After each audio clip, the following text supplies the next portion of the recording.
So what is the best affordable phone? Now I describe the 4A as a really easy phone. Not just easy on the wallet, but easy to use, easy to understand, easy to take fantastic photos, easy to fit in your pocket. If you don't consider yourself a techie person and you just want a tidy phone that works, this is A+.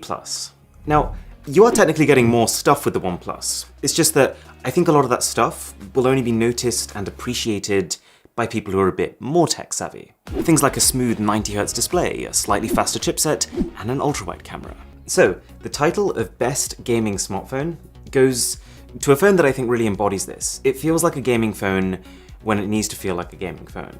It is the Asus ROG Phone 3. This is a phone that, even as someone who doesn't really play many phone games, I would happily use. It's got probably the best speakers on a phone ever. It's got a ludicrous 6,000 mAh battery and a 64 megapixel triple camera that is a solid B+. So the first one is the Lenovo Legion Dual. This is actually the closest competitor to the ROG phone. It's just weird.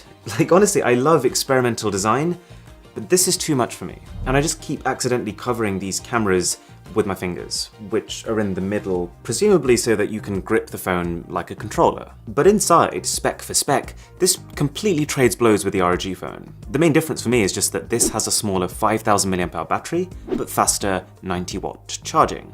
Alright, moving on. The best foldable phone of 2020 is the easiest choice I've had to make all video.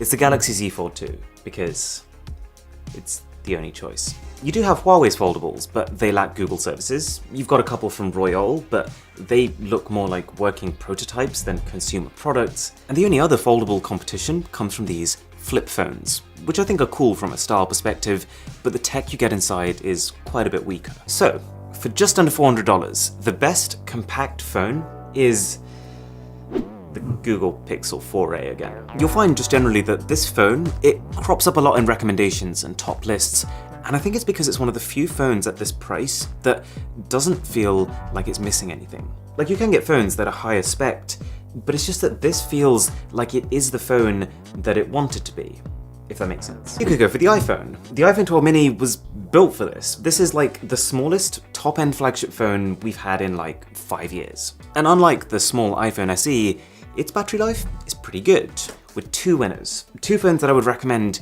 if money is no object and you just want the most Max Pro Plus SS Ultra thick phone on the market. So the first one is the Galaxy Note 20 Ultra.